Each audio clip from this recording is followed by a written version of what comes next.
Salam sejahtera. Pada kesempatan ini kita akan membahas tentang penggunaan Rescon untuk mengakses iOS XE Router. Perkenalkan, saya dengan Ibu Tuharyadi dari Cisco Networking Academy, Universitas Bumi Gora. Lab ini terdiri dari 7 objektif. Bagian pertama, membangun jaringan dan memverifikasi konektivitas. Bagian kedua, mengkonfigurasi perangkat iOS XE untuk akses Rescon. Bagian ketiga, menjalankan dan mengkonfigurasi Postman. Bagian keempat, menggunakan Postman untuk mengirim permintaan GET atau GET request. Bagian kelima, menggunakan Postman untuk mengirim permintaan PUT atau PUT request. Bagian keenam, menggunakan script Python untuk mengirim permintaan GET atau GET request. Sedangkan bagian terakhir, yaitu bagian ketujuh, menggunakan script Python untuk mengirim permintaan PUT atau PUT request.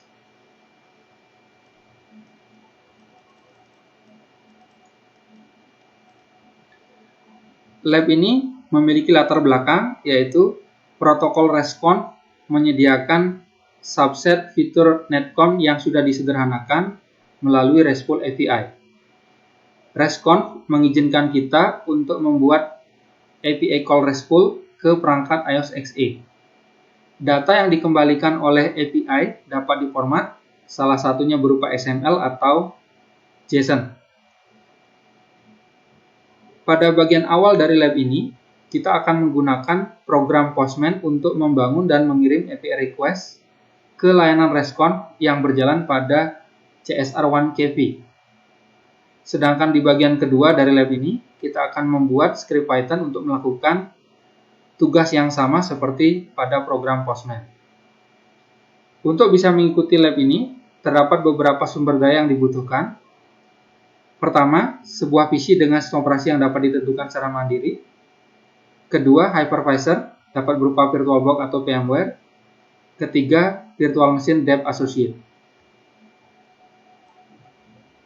Kemudian yang terakhir kebutuhannya virtual machine CSR1KV.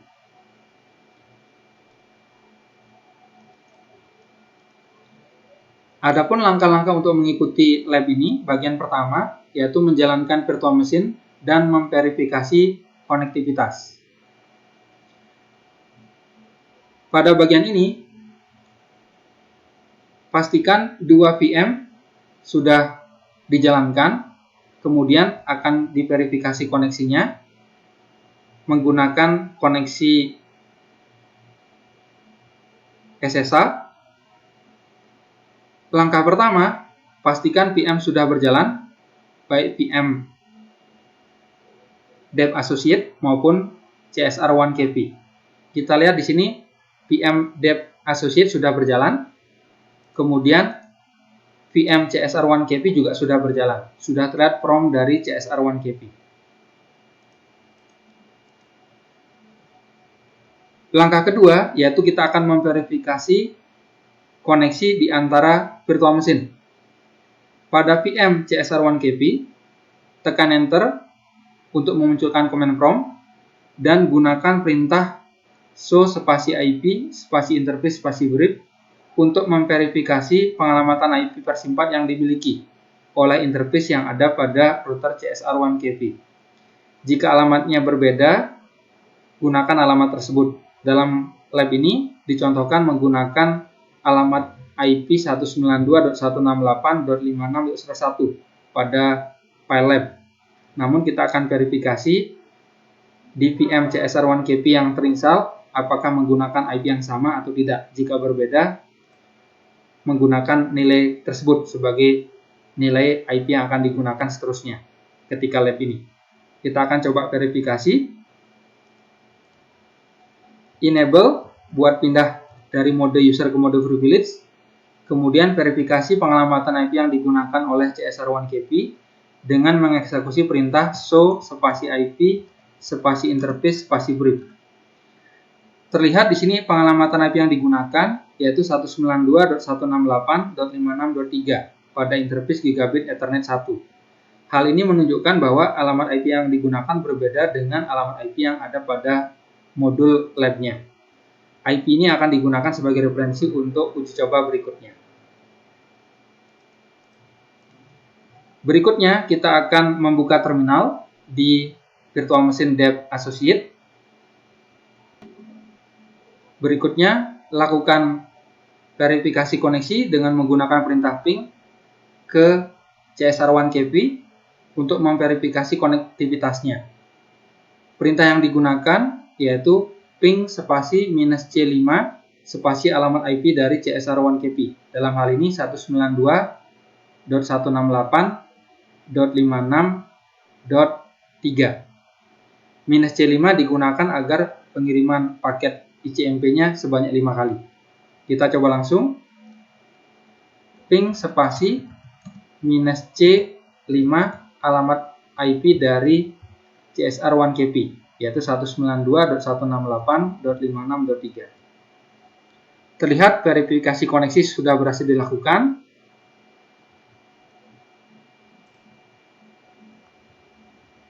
Langkah ketiga, yaitu kita akan memverifikasi koneksi SSH ke Virtual Machine CSR1KP.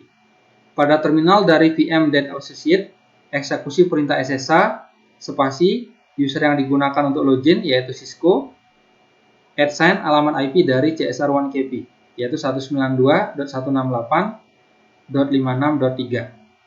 Apabila pertama kali melakukan SSH, maka ada muncul pesan peringatan terkait dengan authenticity pada CSR1KP. Karena kita ingin mengizinkan atau mempercayai CSR1KP, jawab yes pada prompt yang muncul. Kita langsung uji coba. SSH spasi Cisco, user yang digunakan login ke CSR1KP, @sign alamat IP dari CSR1KP yaitu 192.168.56.3. Tinggal di enter, masukkan passwordnya Cisco 123 tanda seru. Terlihat prompt dari CSR1KP, berarti kita sudah berhasil masuk ke CSR1KP lewat akses SSH. Bagian kedua, kita akan mengkonfigurasi perangkat iOS XE untuk akses Rescon.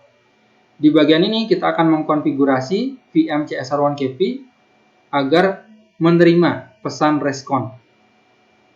Kita juga akan memastikan HTTPS service-nya juga berjalan. Langkah pertama yaitu kita akan memverifikasi apakah daemon Rescon telah berjalan. Rescon seharusnya sudah berjalan karena telah menjadi bagian default configuration yang disediakan oleh NetAcad.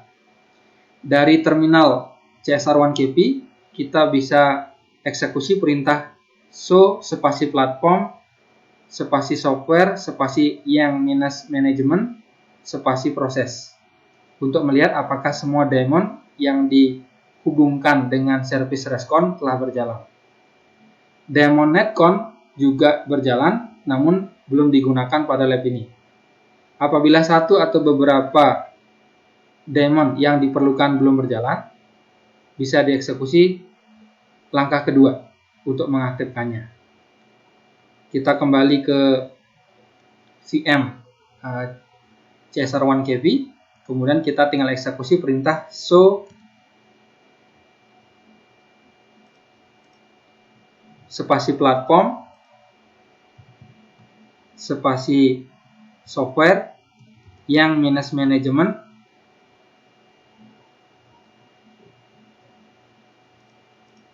spasi proses.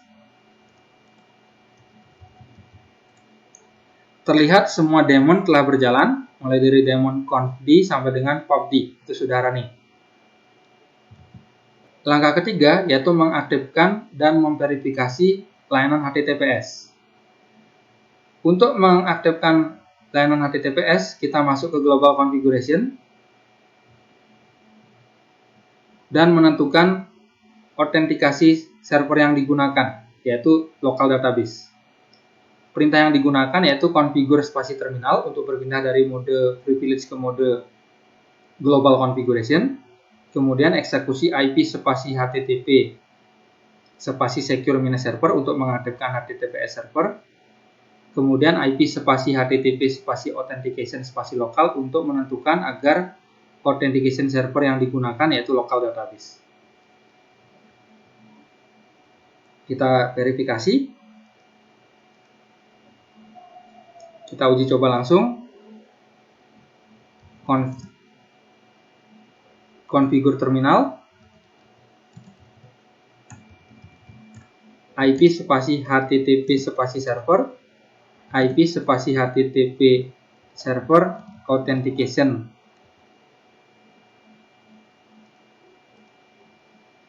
Lokal.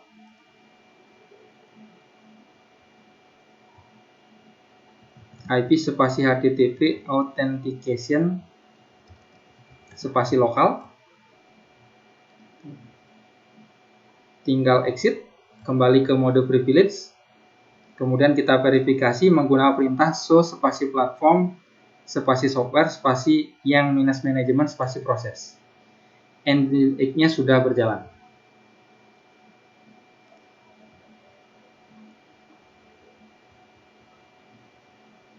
Pada bagian ketiga,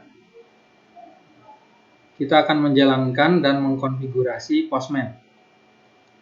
Di bagian ini kita awali dulu dengan menjalankan aplikasi Postman, kemudian menonaktifkan SSL Certificate dan mengeksplorasi antarmuka dari aplikasi Postman. Langkah pertama kita jalankan dulu aplikasi Postman yang ada di Virtual Machine Dev Associate. Di sini terlihat sudah berjalan. Apabila pertama kali menjalankan Postman, maka kita akan diminta untuk membuat akun atau login jika telah memiliki akun sebelumnya pada Postman. Pada bagian bawah dari kotak dialog yang tampil, kita bisa mengabaikan dengan menekan skip untuk mengabaikan proses login. Pada tahap ini kita belum memerlukan login untuk menggunakan aplikasi ini. Lanjut ke langkah kedua, yaitu kita akan menonaktifkan verifikasi sertifikat SSL. Secara default, Postman mempunyai fitur verifikasi SSL sertifikat yang dalam keadaan aktif atau turn on. Kita tidak akan menggunakan SSL certificate dengan CSR1KP, karena itu kita tidak perlu mengaktifkan fitur ini. Untuk menonaktifkan SSL certificate pada Postman, kita pilih menu File, kemudian pilih Setting. Kita langsung saja masuk menu File, pilih Setting. Kemudian di bagian tab General, salah satu parameter yang muncul pengaturannya yaitu SSL Certificate Verification. Di sini terlihat masih dalam keadaan on. Untuk itu kita akan nonaktifkan, tinggal kita off-kan untuk menonaktifkan verifikasi SSL Certificate. Selanjutnya tutup kotak dialog setting.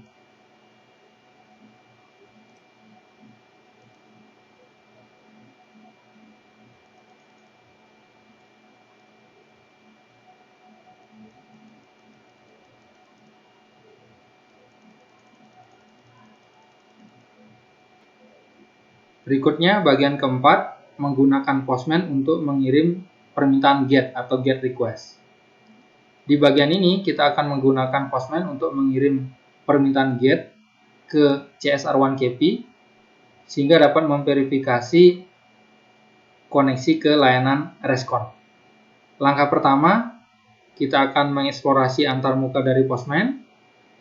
Di bagian tengah dari aplikasi Postman, kita melihat ada Launchpad. Kita coba. Nah, di sini sudah ada Launchpad di bagian tengah. Kemudian klik plus untuk membuka Get Untitled Request di sebelah kanan dari Launchpad. Melalui antarmuka tersebut, nantinya kita akan melanjutkan aktivitas lab ini. Kita coba langsung. Tinggal plus. Nanti akan muncul Untitled Request. Default metodenya adalah get di sini. metode lainnya bisa diklik di bagian drop-down-nya. Terlihat ada beberapa metode lainnya. Namun yang akan kita gunakan saat ini adalah get. Langkah kedua yaitu kita akan memasukkan URL atau Uniform Resource Locator untuk CSR1KP. Langkah pertama di bagian ini yang kita pastikan yaitu jenis request-nya biarkan tetap menggunakan get, sedangkan di bagian enter URL-nya kita akan masukkan alamat IP dari CSR1KP sehingga kita bisa mengakses layanan respon yang berjalan pada CSR1KP. Lengkapnya yaitu https://2.192.168.56.3/respon/. Kita coba masukkan. Di bagian enter request URL dimasukkan https://2.192.168.56.3/respon/.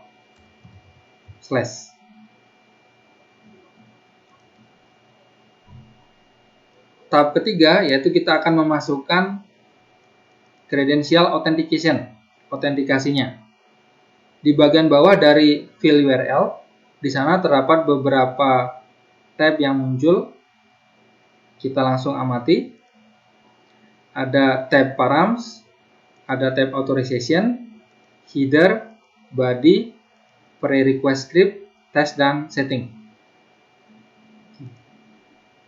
Untuk saat ini kita akan menggunakan hanya 3 tab, yaitu authorization, header, dan body. Kita mulai dulu dari tab yang pertama, yaitu tab authorization. Di tab ini kita akan melakukan pengaturan terkait dengan jenis autentikasinya. Kita verifikasi langsung, masuk ke bagian authorization. Di bagian type kita pilih drop-down-nya, kita pilih di bagian basic auth atau basic authentication.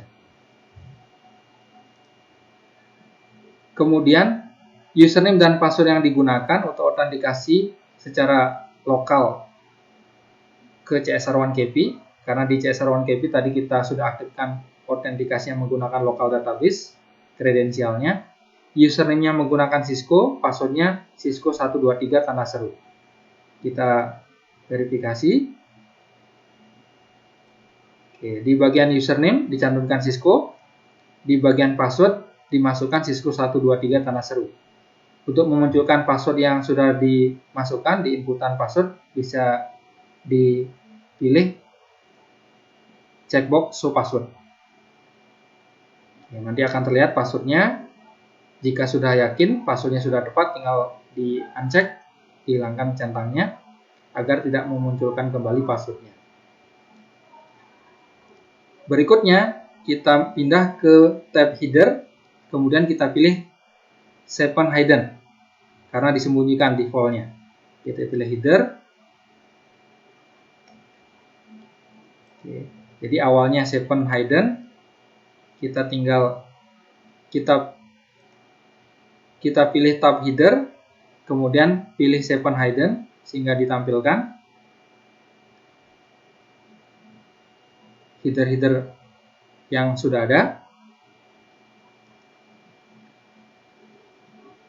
Pada bagian ini kita bisa memverifikasi terdapat key authorization dengan nilai basic yang sudah kita pilih jenis autentikasinya tadi, diikuti oleh nilai autentikasinya. Sehingga nilai basic value ini akan digunakan untuk mengautentikasi permintaan yang akan dikirim ke CSR1KP. Kita coba verifikasi. Di bagian atas ada authorization, ada basic value-nya.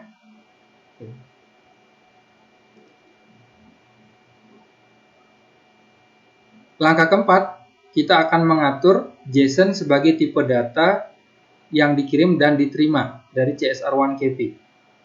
Kita dapat mengirim dan menerima data dari CSR1KP dalam format XML atau JSON. Namun pada lab ini kita akan menggunakan format JSON. Di bagian header area, pilih di bagian field key yang masih kosong dan cantumkan key-nya content minus type, sedangkan di bagian value filenya dicantumkan application garing yang minus data plus JSON, di mana ini berfungsi untuk menginformasikan ke Postman untuk mengirim data JSON ke CSR1KP.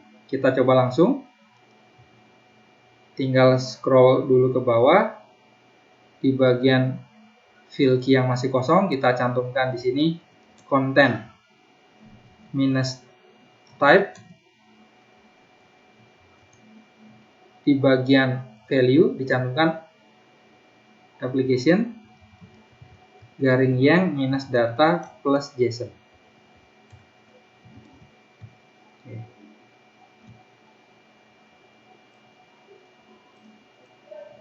Oke, saya salin karena berikutnya juga akan menggunakan nilai yang sama. Berikutnya kita diminta untuk menambahkan juga di bagian key nilainya accept, kemudian di bagian value nilainya sama, application garing yang minus data plus JSON. Kita tambahkan juga accept,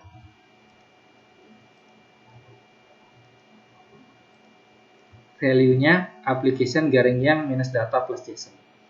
Jadi ada dua field di bagian key yang dimasukkan, yaitu content minus type dan accept, di mana kedua nilainya yaitu application garing yang minus data plus JSON. Jika diperlukan nantinya untuk lab, jika ingin menguji coba format data XML, berarti tinggal mengubah nanti di bagian value dari application garing yang minus data plus JSON menjadi application garing yang minus data plus XML. Langkah kelima, kita akan mengirim permintaan API ke CSR1KP. Saat ini Postman telah memiliki pengaturan informasi yang diperlukan untuk pengiriman GET request. Untuk itu kita tinggal tekan tombol send. Kita coba langsung, tinggal send. Nah, di bagian bawah, di bagian body di sini sudah terlihat hasil output eksekusinya dalam format JSON. Jadi CSR1KP sudah merespon request yang sudah kita kirimkan.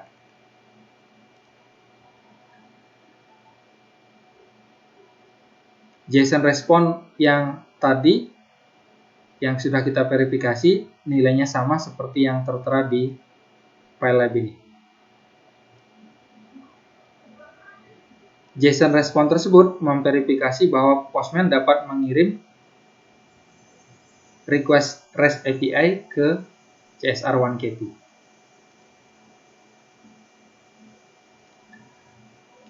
Langkah 6 berikutnya kita akan menggunakan permintaan GET untuk mengumpulkan informasi terkait semua interface pada CSR1KP. Langkah 6, kita akan menggunakan permintaan GET atau GET request untuk memperoleh informasi terkait semua interface yang dimiliki oleh CSR1KP.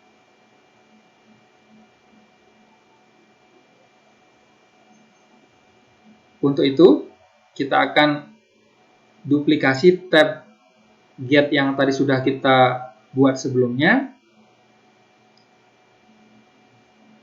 Langsung saja, tinggal klik kanan di bagian Get Untitled Request tadi, tinggal duplicate tab. Kemudian yang kita perlu sesuaikan di sini adalah di bagian URL kita akan menggunakan IETF-interface yang model untuk mengumpulkan informasi terkait dengan interface. Sehingga pada URL-nya kita perlu menambahkan data garing IETF-interface :interface. Oke, kita salin aja dari file lab-nya. Kita tambahkan di bagian belakang URL. Berikutnya, kita tinggal eksekusi, klik tombol send. Jika sukses, kita akan melihat output berupa JSON respon dari CSR1KP yang serupa dengan output berikut. Oke, berikut ini. Kita akan coba eksekusi, send. Oke, nah ini hasil eksekusinya.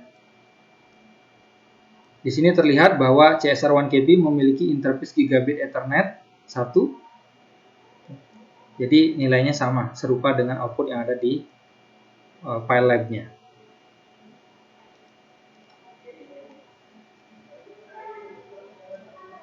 Langkah ketujuh, kita akan menggunakan permintaan GET atau GET request untuk memperoleh informasi terkait interface tertentu yang ada pada CSR1KB.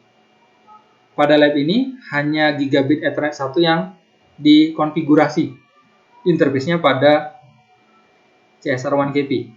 Jadi kalau kita ingin menentukan secara spesifik hanya interface ini, berarti pada bagian URL kita hanya akan meminta informasi khusus terkait dengan interface tersebut. Untuk itu kita awali dulu dengan menduplikasi GET request pada tab yang sudah ada. Kita klik kanan, pilih duplicate tab. Kemudian di bagian URL kita akan menambahkan secara spesifik, yaitu menambahkan parameter interface sama dengan diikuti oleh tipe dari interface-nya. Dalam hal ini, interface sama dengan Gigabit Ethernet 1.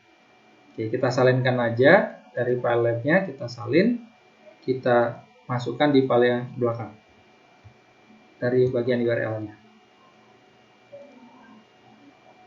Oke, nah jika sudah disesuaikan, kita klik send untuk memproses pengiriman GET request tadi.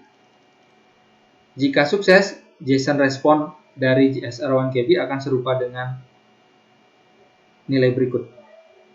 Kita coba eksekusi, klik send. Oke, nilainya sama, serupa. Jadi yang ditampilkan hanya interface Gigabit Ethernet 1 spesifik.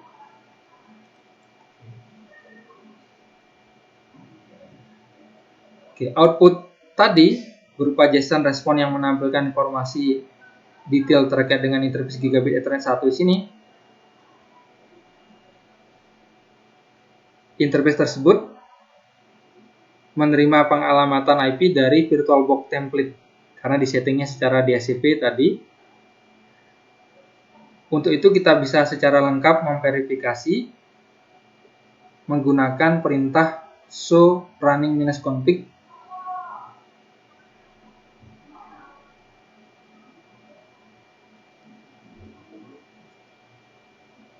Interface ini menerima pengalamatan dari VirtualBox template. Untuk itu, IP address tidak akan muncul di hasil eksekusi show running-config, namun akan dapat diverifikasi menggunakan perintah show IP spasi interface spasi brief karena interface tersebut dialokasikan secara dinamis yaitu DHCP menggunakan perintah IP spasi address spasi DHCP outputnya. Kita akan coba verifikasi kembali di CSR1KB. Enable show IP interface brief. Di sini terlihat metode alokasinya DHCP, IP yang diperoleh untuk Gigabit Ethernet 1 192.168.56.3. Pada bagian berikutnya, kita perlu menggunakan JSON respon dari interface yang dikonfigurasi secara manual pengalamatan IP-nya. Untuk itu kita akan berpindah ke CSR1KB lagi. Kemudian kita akan mengkonfigurasi pengalamatan IP secara manual pada interface Gigabit Ethernet menggunakan alamat IP yang sama dengan alamat IP yang diberikan oleh VirtualBox. Perintahnya yaitu config berpindah dari mode privilege ke global configuration, interface spasi G1 untuk berpindah ke Gigabit Ethernet 1, kemudian IP spasi address, alamat IP-nya 192.168.56.3 spasi 2553 untuk mengatur alamat IP secara manual, N buat berpindah dari interface configuration kembali ke privilege mode, baru kita verifikasi menggunakan show IP interface brief, sehingga nanti terlihat metode alokasinya adalah manual, tidak lagi DHCP. Kita coba langsung. conf interface spasi G1 IP address 192.168.56.3 2553 kali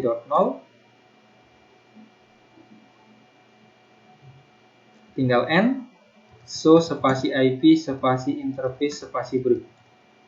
Nah, terlihat di sini sudah menggunakan IP yang sama, namun metodenya alokasinya secara manual.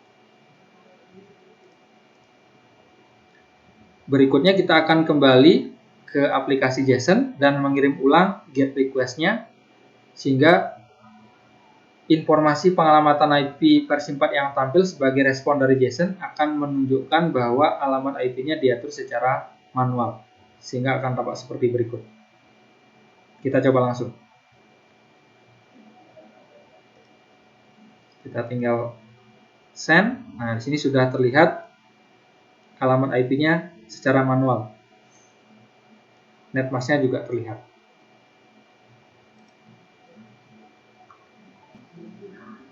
Bagian kelima, menggunakan Postman untuk mengirim permintaan PUT atau PUT request. Di bagian ini kita akan mengkonfigurasi Postman untuk mengirim permintaan PUT ke CSR1KP. Dalam hal ini tujuannya untuk membuat interface loopback yang baru. Sebagai catatan, apabila sebelumnya pernah dilakukan pembuatan interface loopback pada lab sebelumnya, disarankan untuk menghapus terlebih dahulu atau membuat interface loopback baru menggunakan nomor yang berbeda. Langkah pertama, kita akan menduplikasi dan menyesuaikan permintaan GET terakhir yang sudah kita lakukan. Kita coba langsung untuk menduplikasi permintaan GET-nya. Masuk ke Postman, klik kanan, pilih Duplicate tab. Berikutnya, di bagian jenis dari request atau type-nya, kita ubah dari GET menjadi PUT. Nah, di sini terlihat masih menggunakan GET tipe request-nya. Kita gunakan PUT. Kemudian di bagian parameter interface kita ubah nilainya menjadi loopback 1 untuk menentukan nama interface yang baru. Dalam hal ini kita akan membuat interface baru dengan nama loopback 1. Kita langsung sesuaikan.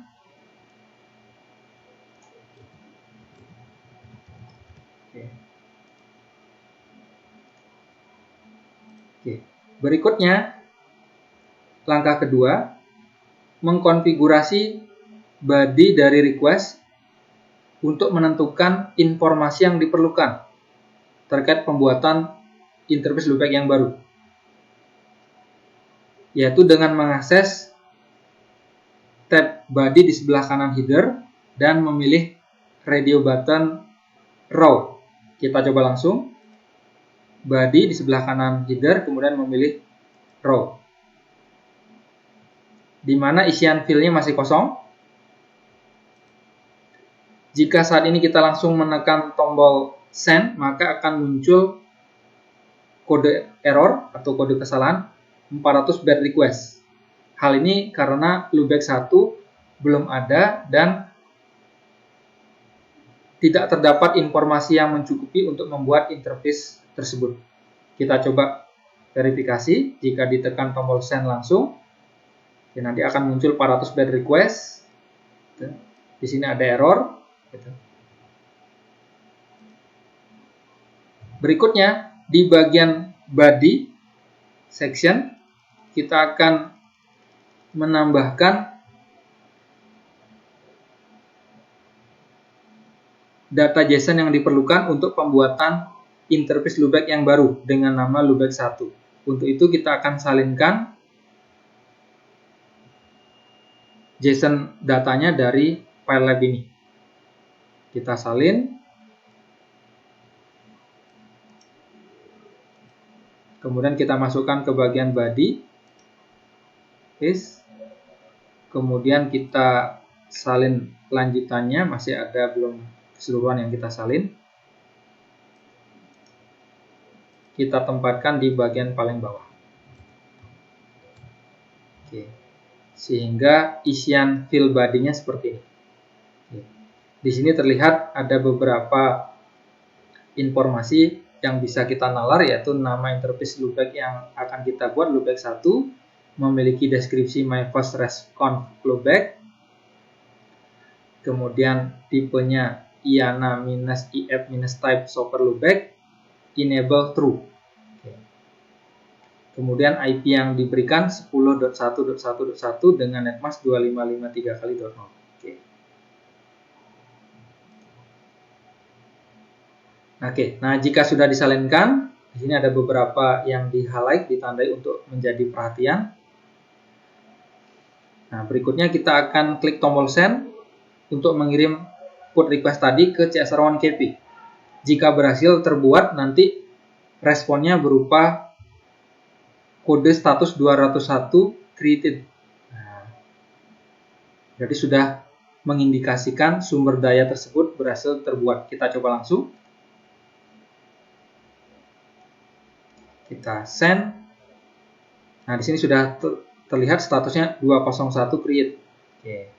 Sudah terbentuk interface loopback-nya. Untuk itu kita akan verifikasi hasil pembuatan interface yang barusan kita proses. Bisa lewat SSH, bisa juga kembali ke VM CSR1KP. Di sini kita langsung kembali ke VM CSR1KP. Tinggal enable show IP interface brief. Terlihat ada interface loopback 1 dengan IP 10.1.1.1, kemudian statusnya up. Oke. Protokolnya juga up. Berarti sudah berhasil pembuatannya. Bagian ke-6, menggunakan script Python untuk mengirim permintaan GET atau GET request. Di bagian ini kita akan membuat script Python untuk mengirim permintaan GET ke CSR1KP. Langkah pertama, membuat direktori response dan menjalankan script. Diawali dulu dengan membuka Visual Studio Code, kemudian kita mengakses folder devnet-src. Setelah itu kita akan membuka kotak dialog terminal pada Visual Studio Code dan membuat direktori dengan nama rescon.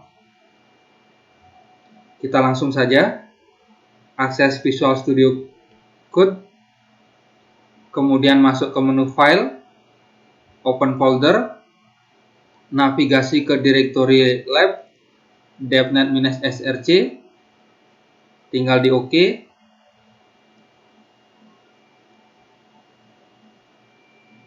Berikutnya kita masuk ke bagian terminal, kita buat direktori dengan nama rescon. Perintah yang digunakan untuk membuat direktori yaitu mkdir, singkatan dari make directory. Mkdir spasi rescon. Selanjutnya kita navigasi ke bagian Explorer. Terlihat di sini terdapat direktori dengan nama rescon. Selanjutnya kita akan buat file baru di dalamnya dengan nama rescon-get.py. rescon-get.py.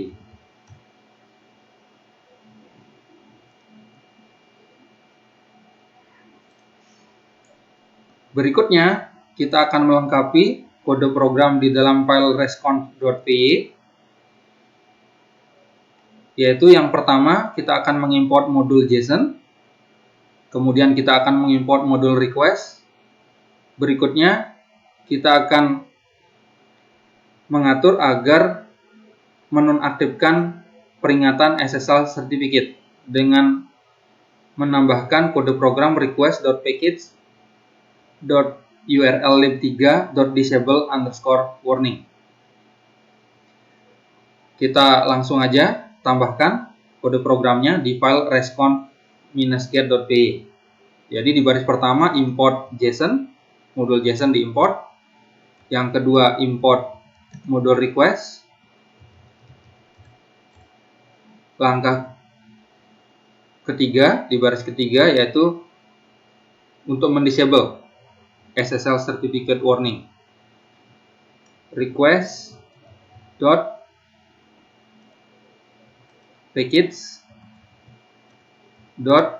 URL lib3.disable_warning.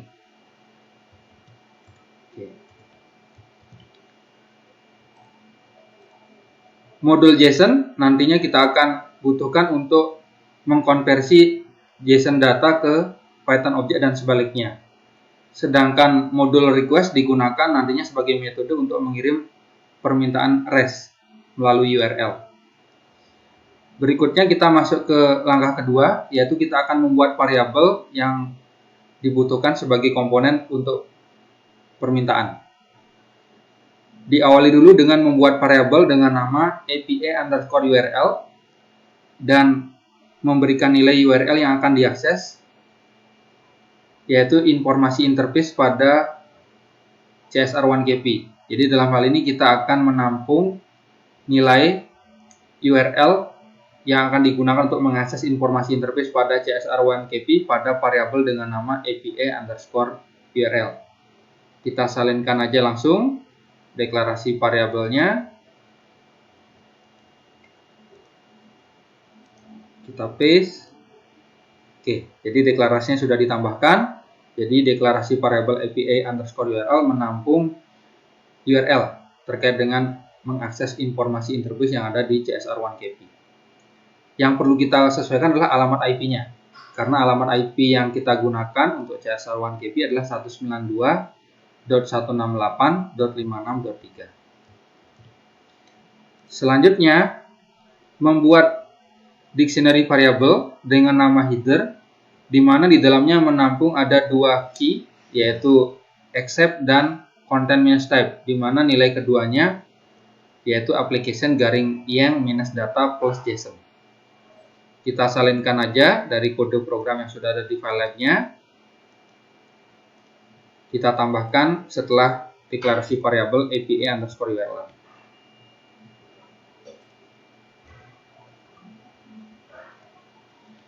Oke, jadi di baris ke-6 merupakan awal dari deklarasi variabel header, di mana variabel header ini tipenya dictionary. Di dalamnya mengandung dua key. Yang pertama key accept dengan nilai application _yang -data plus JSON. Sedangkan key yang kedua adalah content-type dengan nilai yang sama juga. Oke, yaitu application _yang -data plus JSON juga.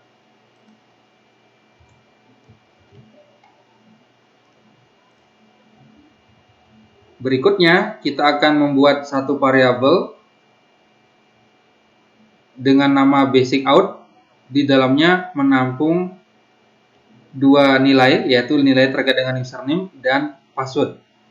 Di mana dua nilai di sini digunakan untuk proses autentikasi ke CSR1KP. Kita salinkan langsung.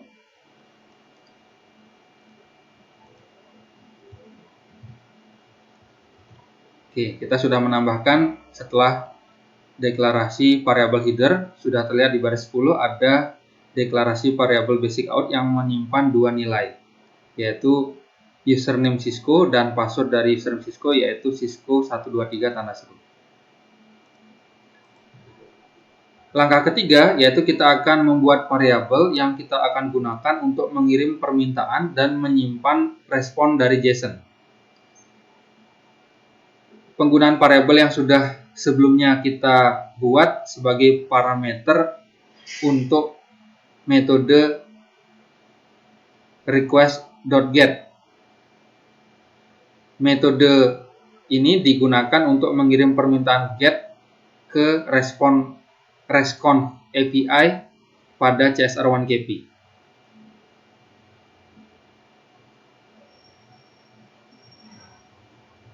Langkah ketiga, kita akan membuat variabel untuk mengirim permintaan dan menyimpan respon JSON. Kita akan menggunakan variabel-variabel yang telah dibuat sebelumnya sebagai parameter bagi metode request.get. Metode ini akan mengirim permintaan HTTP GET ke response API pada CSR1KP. Kemudian hasil dari eksekusi tersebut akan ditampung dalam variabel resp, singkatan dari respon. variabel ini nantinya akan menampung respon dalam bentuk JSON dari API.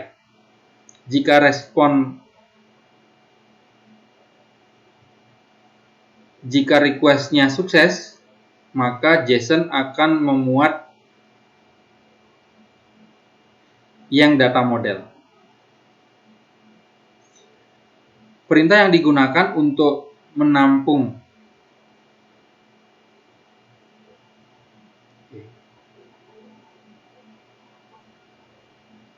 langkah ketiga yaitu membuat variabel untuk mengirim permintaan dan menyimpan respon JSON. Variabel-variabel yang sudah dibuat sebelumnya kita akan gunakan sebagai parameter untuk metode get dari modul request. Metode ini mengirim permintaan HTTP GET ke respon API pada CSR1KP.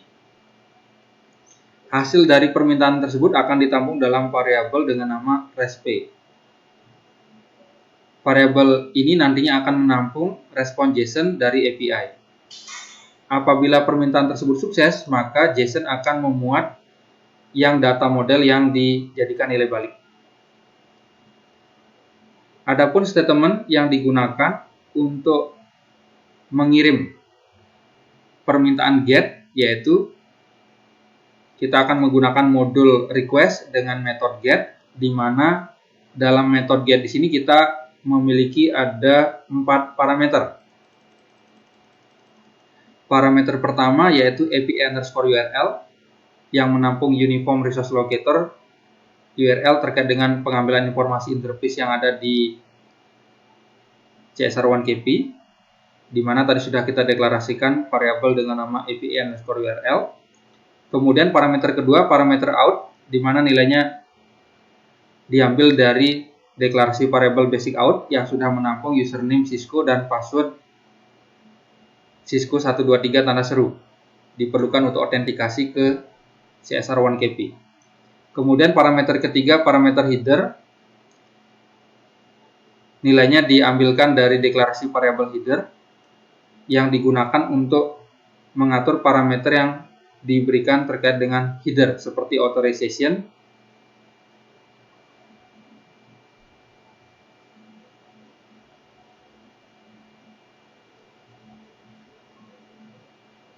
statement yang digunakan untuk mengirim permintaan yaitu menggunakan modul request dengan metode get. Metode ini memiliki ada 4 parameter yang diatur, yaitu API_URL, out, header, dan verify. API_URL merupakan variabel yang menampung alamat URL untuk pengaksesan informasi interface pada CSR1KP melalui REST API. Kemudian variabel out digunakan untuk menampung nilai dari variabel yang sudah dideklarasikan sebelumnya.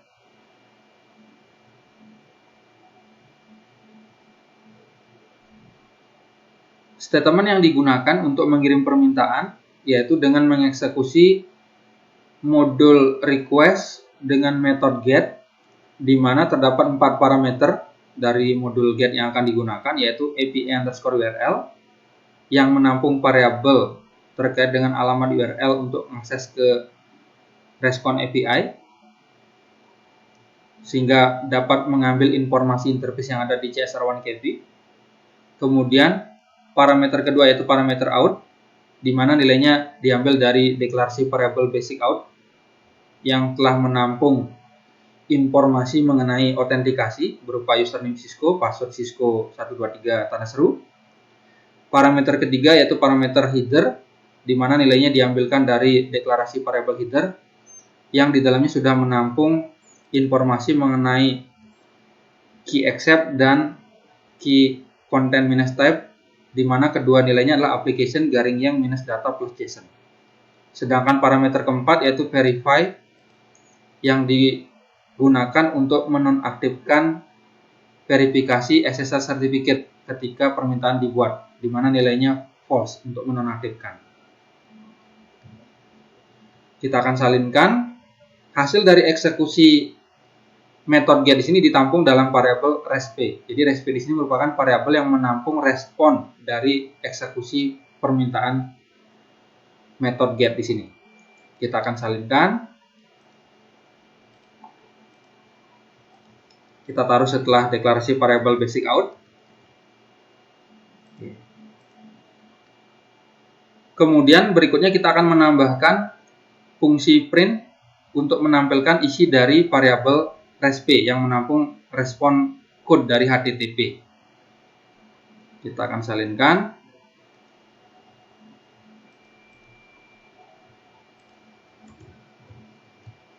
Oke, lengkap, selesailah kode program di file respon-get.py.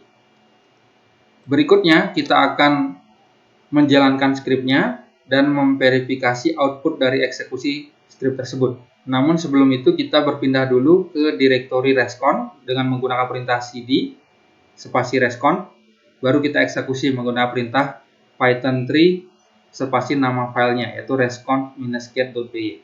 Kita langsung uji coba. cd spasi respon. Kita ls dulu, sudah terlihat ada file respon-get.py, baru kita eksekusi. Python 3 respon-get.py. Outputnya respon kode 200. Langkah keempat, yaitu kita akan memformat dan menampilkan data JSON yang diterima dari CSR1KP. Saat ini kita akan melakukan ekstrak nilai respon yang model dari respon JSON. Respon JSON tidak kompatibel dengan dictionary Python dan list object, sehingga kita harus mengkonversi ke format Python. Untuk itu kita akan membuat variabel baru dengan nama response_JSON dan memberikan nilai dari variabel resp yang menampung dari respon pemanggilan metode request.get sebelumnya sebagai nilai dari variabel tersebut. Kemudian kita akan menambahkan metode JSON untuk mengkonversinya menjadi JSON. Kita akan salin eksekusi perintah untuk melakukan pemformatan dalam bentuk JSON dengan memanggil metode JSON dari variabel resp yang menampung hasil respon request sebelumnya. Hasilnya diberikan ke variabel dengan nama response_JSON. Kemudian kita akan menambahkan statement print untuk menampilkan isi dari data JSON, yaitu print dalam kurung nama variabel yang menampung hasilnya sebelumnya.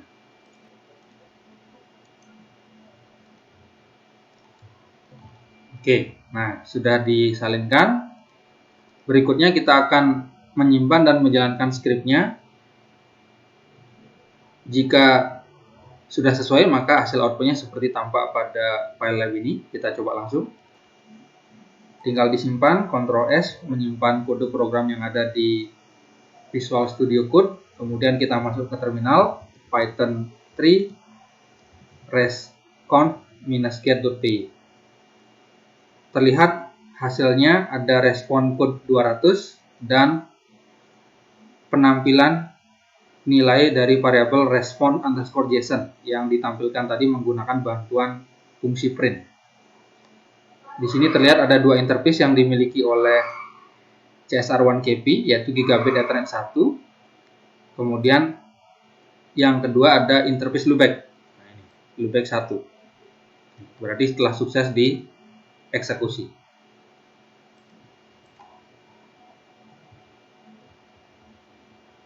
Agar penampilannya lebih mudah kita baca, untuk itu kita akan menyesuaikan kode program untuk menampilkan konten dari variabel respon_JSON. Di sini kita akan menggunakan fungsi JSON.dumps dengan indentasi sama dengan 4 nilainya, sehingga penampilannya bisa lebih mudah dibaca. Kita coba langsung salinkan kode programnya, menggantikan kode program atau statement print sebelumnya. Kita tinggal simpan, Ctrl S, kemudian kita coba eksekusi ulang lewat terminal. Python 3 spasi respon-get.py. Nah ini sudah lebih tertata penampilannya sehingga lebih mudah kita baca. Dari pemanggilan metode dump dari modul JSON dengan indentasi nilainya 4.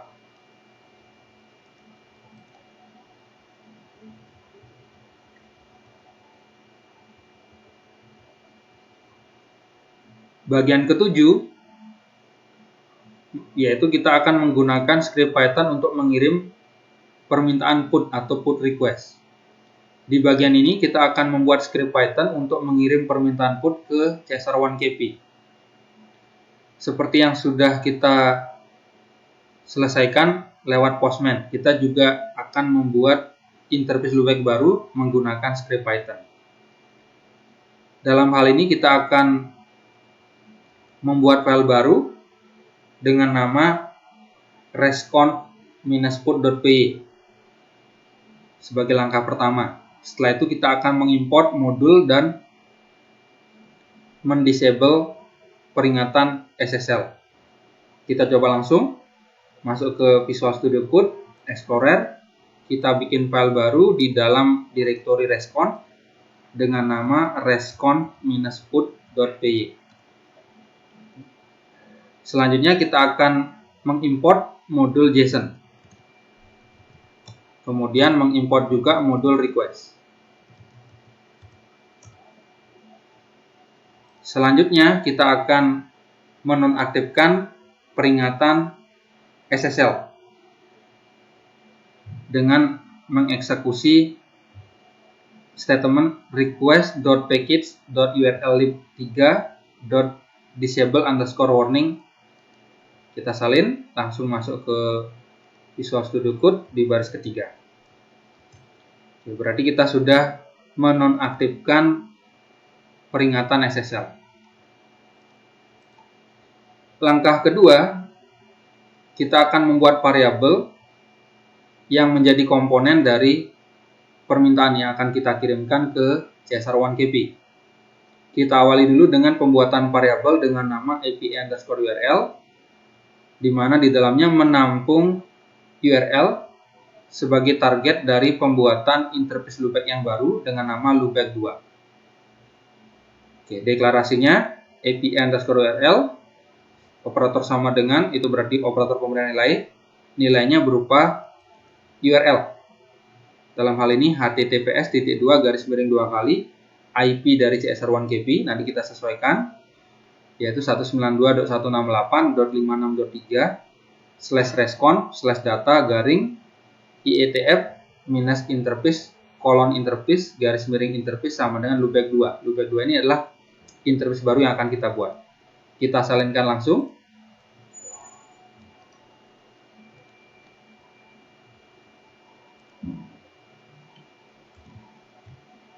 Kita sesuaikan posisi kode programnya. Yang pertama disesuaikan adalah alamat IP-nya. Kemudian kita pastikan nilai nama interface-nya adalah loopback 2 di sini.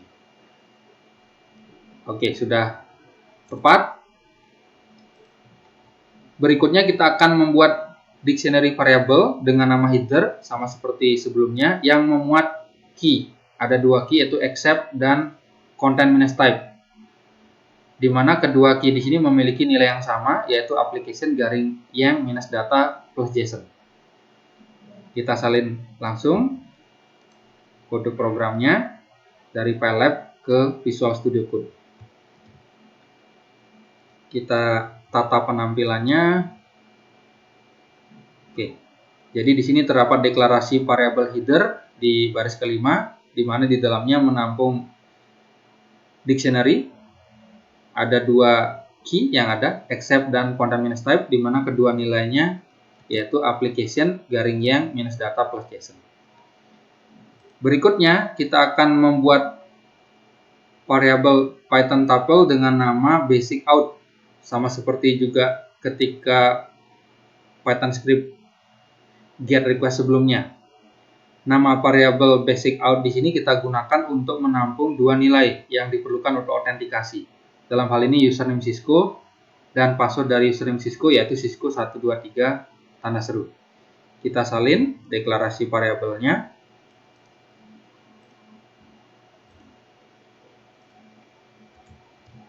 Oke, nah jadi di baris 9 sudah menampung deklarasi variabel basic out yang difungsikan untuk autentikasi ke CSR1KP.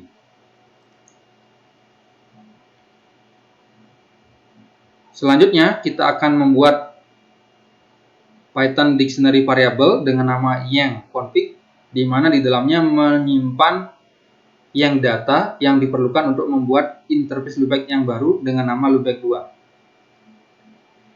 Kita bisa juga menggunakan dictionary yang sama dengan yang sebelumnya sudah kita buat pada Postman. Namun yang perlu disesuaikan adalah interface loopback number-nya, yaitu menjadi loopback 2, dan alamat IP-nya. Di sini kebetulan kita akan menggunakan nama interface-nya loopback 2, kemudian alamat IP-nya 10.2.1.1 dengan netmask yang sama 255.3x.0 seperti loopback yang pertama. Kemudian interface-nya juga dalam keadaan aktif, true. Pastikan true huruf pertama yaitu T-nya dibuat kapital. Oke, kita akan salinkan ke Visual Studio Code.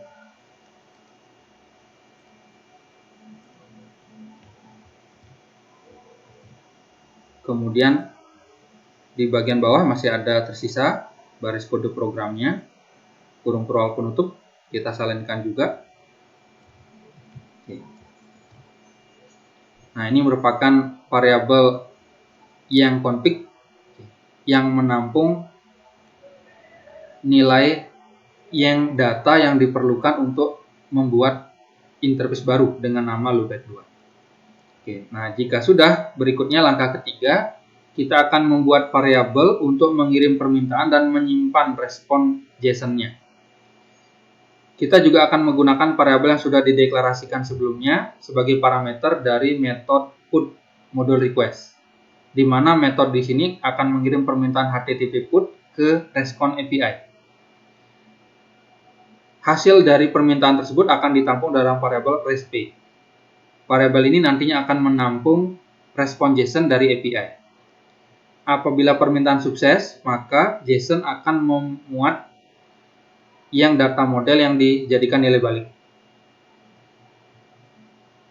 Nah, untuk itu kita akan tambahkan statement untuk mengirim permintaan HTTP put, yaitu dengan memanggil modul request method put. Di dalamnya kita akan menambahkan ada parameter yang pertama yaitu API_URL yang menampung URL untuk proses pembuatan interface loopback yang baru, dalam hal ini namanya adalah loopback 2. Kemudian parameter kedua adalah parameter data yang menampung yang config tadi, di mana dalamnya ada deklarasi yang data model untuk pembuatan interface loopback yang kedua. Kemudian ada parameter ketiga yaitu parameter out yang digunakan untuk menyimpan nilai autentikasi yang diperlukan untuk komunikasi ke CSR1KP. Kemudian variabel keempat, variabel header dijadikan nilai untuk parameter header, di mana tadi menampung dua key yaitu accept dan content-type dengan nilai application garing minus data plus JSON. Dan yang terakhir parameter verify, nilainya false untuk menonaktifkan peringatan SSL certificate. Hasil dari eksekusi metode put di sini ditampung dalam variabel RESP. Oke, kita salinkan langsung.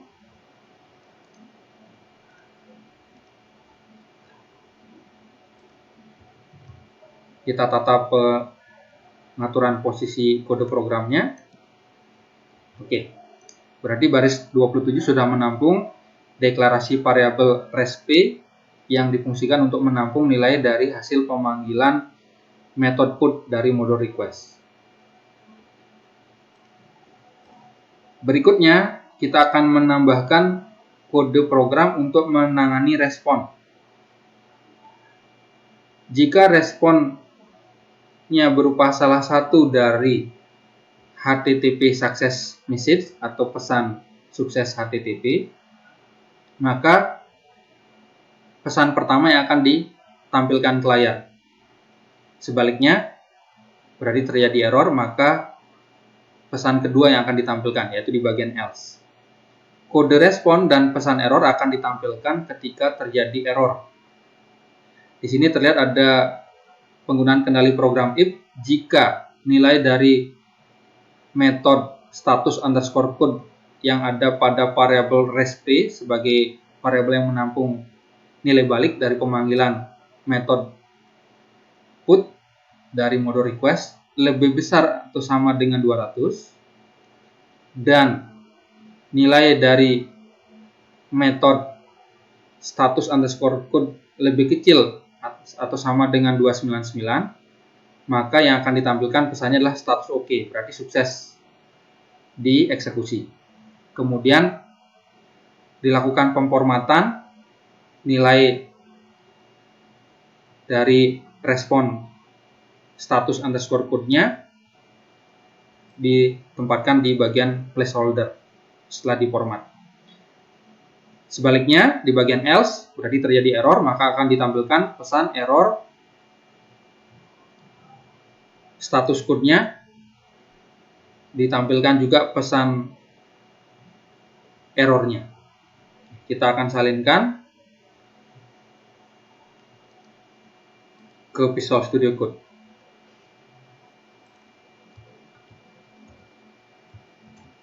Oke, kita akan tata penampilannya.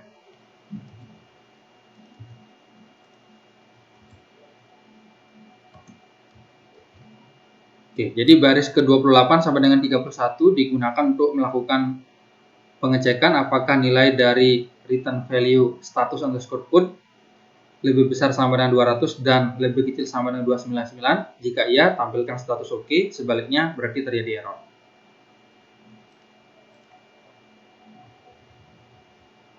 Oke, ini penjelasan dari masing-masing elemen yang ada pada statement tadi yang sudah juga dijelaskan sebelumnya. Berikutnya kita akan coba simpan dan jalankan kode programnya. Apabila sukses dijalankan, maka akan terlihat pesan 201 status create. Kita coba langsung.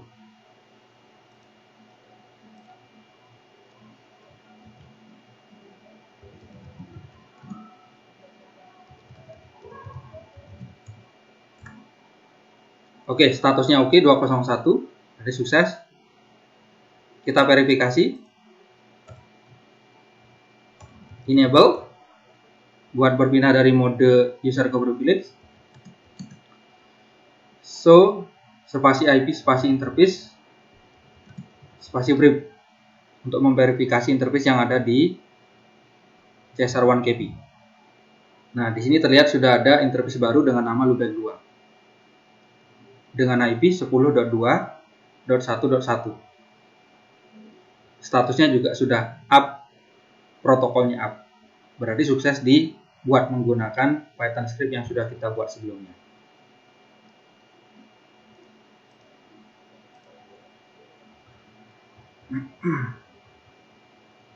Nah, program lengkapnya yang digunakan di lab ini ada di halaman terakhir.